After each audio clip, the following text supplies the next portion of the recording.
दोस्तों, अगर आप बाज़ार में ट्रेडिंग या निवेश करते हैं और अभी भी ब्रोकरेज के नाम पर अपने हज़ारों लाखों रुपए बर्बाद कर रहे हैं, तो अब बदलिए और देश के सबसे अच्छे और भरोसेमंद ब्रोकर एंजल ब्रोकिंग के साथ में जुड़िए, जहां पर आपका ब्रोकरेज कुछ भी नहीं लगता है।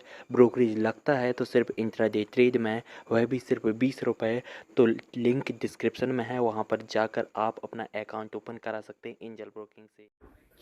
मार्केट का पंचनामा में आप सभी का स्वागत है। आपके साथ मैं हूँ वरुण दुबे और हफ्ते का पहला कारोबारी सत्र और अच्छा मिला जुला ट्रेडिंग सेशन देखने मिला है। हालांकि एक बात अच्छा है कि हम निफ्टी और सेंसेक्स में तो फ्लैट बंद हुए, लेकिन काफ़ी दिनों बाद देखिए इस तरह का ट्रेंड देखने मिला है कि बैंक निफ्टी जो है उसमें करीब 100% के आसपास की तेज़ी देखने मिली, जबकि निफ्टी और सेंसेक्स जो है वो ऑलमोस्ट फ्लैट बंद हुए हैं।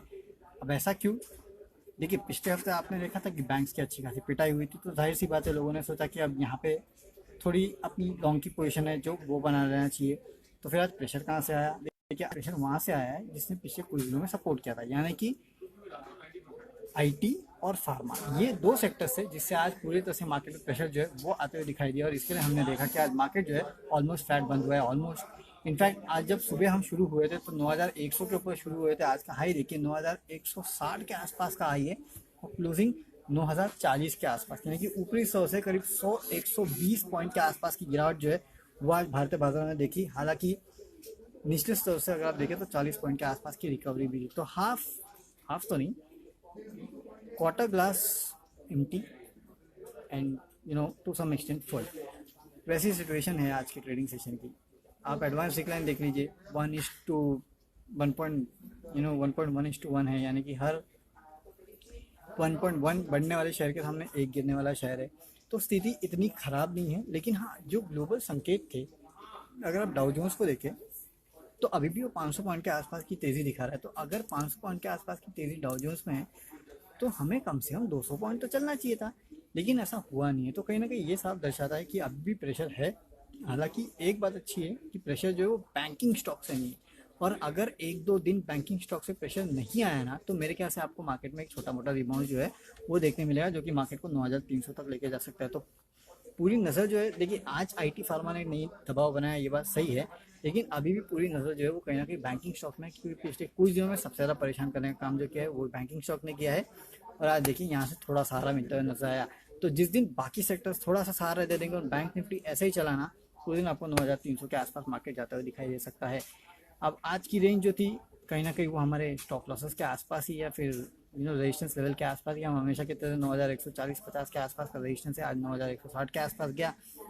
9160, 80, 200, ये कुछ लेवल्स है जो तोड़ के इसके ऊपर डिसाइसिवली बंद होना जो है वो काफ़ी मुश्किल हो रहा है। और वो होता है तो शायद मार्केट में आपको जो नेक्स्ट लेग ऑफ रैली में 9300 की बोल रहा हूँ वो देखने मिलेगा। नीचे की तरफ 9000 के आसपास जो इंपॉर्टेंट सपोर्ट है, उसके बाद देखते हैं नीचे और कितना जाता है। वैसे मुझे लगता नहीं कि नीचे ज़्यादा जाएगा, जिस तरह से मूव देखने मिल रहा है कम से कम बैंक निफ्टी में। हालांकि एक बात और याद रखनी है कि ये एक्सपायरी वाला वीक है, तो मंथली एक्सपायरी वाला वीक है, और आपको ये याद रखना है। तो मंथली एक्सपायरी वाले वीक में अगर बैंक निफ्टी ने सपोर्ट कर दिया तो शायद हम आगे अच्छे खासे चलते हुए दिखाई दे सकते हैं। लेट्स वेट एंड वॉच क्या होता है। बाकी आप सवाल जवाब का सिलसिला शुरू करते हैं। तो आनंद टेलर हैशटैग लाइफ पे पूछ रहे हैं कि क्या करना चाहिए। देखिए, हैशटैग लाइफ ये एक ब्लू आइड बॉय बन चुका है पिछले कुछ दिनों में। मुझे याद है जब से इस कंपनी के रिजल्ट आए ना, तब से अब तक कहीं ना कहीं 60-65% के आसपास की रैली जो ये काउंटर दिखा चुका है। नतीजे इस कंपनी के काफ़ी बेहतर थे, ये मैंने आपको पहले भी कहा था। जब इस कंपनी के रिजल्ट्स नहीं आए थे उसके पहले से ये काउंटर जो हमारा फेवरेट काउंटर था। और अब भी देखिए इस काउंटर में अच्छी खासी तेज़ी जो है वो देखने मिल रही है। अपने 52 हाई के आसपास एक काउंटर जो है वो ट्रेड कर रहा है, लेकिन अभी भी देखिए मुझे लगता है इस काउंटर में मल्टी मल्टी ईयर तो नहीं बोल सकता, लेकिन हाँ, काफ़ी फोल्ड इंक्रीज आपको आगे भी देखने मिलेगा। इतनी तेज़ी के बाद भी मुझे लगता है इस काउंटर में अभी अभी भी आपको तेज़ी जो है अगले कुछ दिनों तक बढ़ती हुई दिखाई दे सकती है। 800 के लेवल के आसपास आप इस काउंटर को अप्रोच कर सकते हैं, लेकिन एक स्टॉप लॉस रखना, क्योंकि ये काउंटर काफ़ी चल चुका है। इसके 700 के आसपास का स्टॉप लॉस रखिए। और वैसे अगर आप ट्रेड करेंगे तो आपके लिए ज़्यादा बेटर होगा, उससे ज़्यादा कुछ नहीं, क्योंकि ये काउंटर अप ट्रेंड में है। गोदरेज ग्रुप का काउंटर है, तो ग्रुप को लेके भी कोई इशू नहीं है, स्टॉक को लेके भी कुछ इशू नहीं है। धंधा इस कंपनी का काफ़ी अच्छा है, मल्टीपल धंधे इस कंपनी के। तो मुझे लगता है काउंटर बुल रन में है। यहाँ से 800 तक जा सकता है इमीडिएट टर्म में, लेकिन हाँ 700 के आसपास का स्टॉप लॉस रखिए, क्योंकि अगर यहाँ से गिरता है तो शायद थोड़ी प्रॉफिट बुकिंग भी इस काउंटर में आ सकती है, ये भी आपको भूलना नहीं चाहिए। चलिए अगला सवाल पूछते हैं। AU small finance bank, Deepak Singh बोरा। देखिए Deepak ji, AU small finance bank हो या फिर जितने भी ये छोटे मोटे बैंक है ना, इनमें छोटे मोटे मतलब जो स्मॉल बैंक्स हैं, इनमें पिछले कुछ दिनों में अच्छी खासी गिरावट जो है वो देखने मिली। आज भी अगर आप देखें तो क्रेडिट एक्सिस ग्रामीण है, एयू स्मॉल फाइनेंस बैंक है, आवास फाइनेंशियल है, इन काउंटर्स में गिरावट हुई है। In fact AU small finance bank तो उन बैंक की कैटेगरी में है जहाँ पे कहीं ना कहीं जो ब्रोकरेज हाउसेस है उसको लगातार डाउनग्रेड करते जा रहे हैं। ये काउंटर एक ट्रेडिंग रेंज से ज़्यादा कुछ दिखाई नहीं दे रहा मुझे। नो डाउट एक समय पे फेवरेट काउंटर हुआ करता था लोगों का, आज 386 के आसपास ट्रेड कर रहा है, जो कि इस काउंटर का 52 एक लो भी है। वेट एंड वॉच, मेरे ख्याल से इसमें पैसा लगाने का सही समय नहीं है। लेना है तो रिस्क लेके लगा सकते हैं, उससे आप फिलहाल इस काउंटर से थोड़ा दूर रहें, या फिर जितने भी ये स्मॉल फाइनेंस बैंक है उनसे दूर रहेंगे थोड़े कुछ टाइम के लिए तो ज़्यादा बेटर है, क्योंकि देखिए बैंकिंग इंडस्ट्री के लिए वैसे भी कुछ आया नहीं है राहत, कोई बड़ी बात मॉनिटरिंग आपको देना है। और ये जो बैंक्स हैं, जो माइक्रो फाइनेंस कंपनीज है जिनके पास ऐसे छोटे मोटे बैंक जिनके पास है, शायद इनका एक्सपोजर जो है या फिर इनको जो मार है ज़्यादा बड़ी पड़ सकती है, ऐसा स्ट्रीट पे लोग मान के चल रहे हैं। इसके लिए इन बैंक से दूर रहे तो ज़्यादा बेटर होगा। Abhay Prabhu, NCC long term view 5 years. देखिए 5 साल का, आज की सिचुएशन ऐसी है ना सर कि 5 साल बाद मार्केट रहेगा कि नहीं रहेगा ये किसी को पता नहीं, तो 5 साल बाद स्टॉक लेने की क्या बात करें, वो भी एनसीसी जैसे स्टॉक के तो ऊपर काफ़ी बड़ा डाउट है। मुझे लगता है कि 5 साल का व्यू आपको एनसीसी पे अभी लेना चाहिए, है ना। 21 के आसपास ट्रेड कर रहा है, हालांकि अगस्त की बाद ये कंपनी जो है वो एफएनओ से बाहर हो जाएगी। अब देखिए आज तक ये हुआ है कि एफएनओ से जो कंपनी बाहर होती है ना, इसमें लोग शॉर्ट की पोजीशन नहीं ले पाते, ये एक बहुत अच्छी बात होती है। तो जब शॉर्ट की पोजीशन नहीं ले पाते तो लोग उनको शॉर्ट नहीं कर पाते, तो उसके बाद मेरे ख्याल से इस काउंटर में आपको थोड़ी बहुत तेज़ी जो है वो देखने मिलेगी। तो अभी इस काउंटर में इतनी तेज़ी करने की आपको ज़रूरत है नहीं, क्योंकि स्टॉक वैसा है नहीं कि जिसमें आप 5 साल का व्यू ले। अगले कुछ दिनों के लिए अगर आपको चाहिए तो आप इस काउंटर में ट्रेड कर सकते हैं, है ना। एक स्टॉप लॉस रखिए इस काउंटर में 20 के आसपास का, और इस काउंटर को ट्रेड कीजिए। लॉन्ग टर्म का व्यू अभी इस काउंटर पे लेना नहीं, लेकिन हाँ अगस्त की सीरीज में जब ये एफएनओ से बाहर हो जाएगा उसके बाद लॉन्ग पोजीशन लेने के आपको थोड़े बहुत मौके जो है वो इस काउंटर में मिल सकते हैं, ये याद रख के आपको चलना होगा। दीपक गायकवाड़, डीमार्ट पे पूछे हैं। डीमार्ट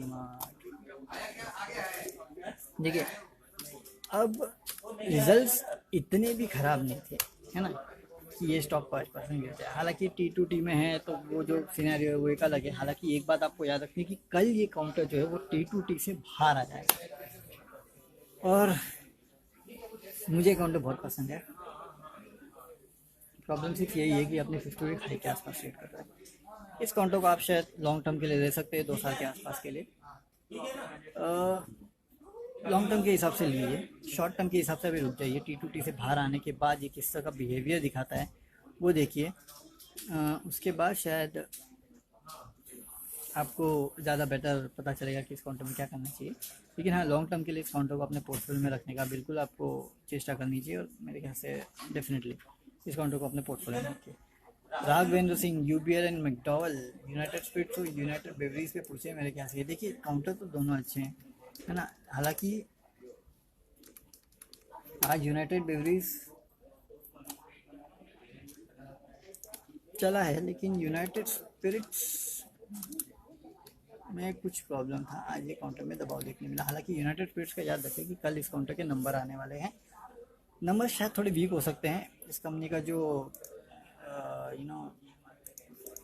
जो प्रेस्टीज का धंधा है वहाँ आपको कुछ गिरावट देखने मिलेगी। जो पॉपुलर ब्रांड है उसमें शायद ज़्यादा गिरावट देखने मिले, और मार्जिन पे भी एक हिट जो है वो ये कंपनी लेते हुए दिखाई दे सकती है। हालांकि फ्लैट अनुमान लगाया जा रहा है, लेकिन हाँ मेरे ख्याल से यूनाइटेड स्पिरिट्स कल रुक जाइए, उसके बाद एक व्यू अगर लेंगे तो अच्छा रहेगा। यूनाइटेड ब्रेवरीज भी अगर आप चाहते हैं लेने का तो ले लीजिए, लेकिन बहुत संभाल के इस काउंटर में ट्रेड करना, क्योंकि देखिए लिकर काउंटर है, न्यूज़ के बेसिस पे काउंटर्स चल रहे हैं तो ठीक है, रिजल्ट्स में अब तक रिफ्लेक्ट नहीं हो रहा है। अब इसके लिए अगर शराब महंगी भी बिक रही है तो क्या इन कंपनीज के जेब में पैसा जा रहा है ये आपको पता नहीं है, क्योंकि सरकार के जेब में पैसा जा रहा है, ये एक प्रॉब्लम है। तो ये आप हमेशा याद रखिए। इसके लिए मैं कह रहा हूँ कि नो डाउट यूनाइटेड स्टेट्स मुझे ज़्यादा पसंद है। 500 के लेवल के आसपास से मैं बोल रहा हूँ, तो ऑलमोस्ट ये 600 के लेवल के आसपास आ चुका है। अब थोड़ा रुकिए, थोड़ा और कूल ऑफ होने दीजिए। 550 के आसपास आता है तो आप एक फ्रेश बाइंग जो है इस काउंटर में कर सकते हैं।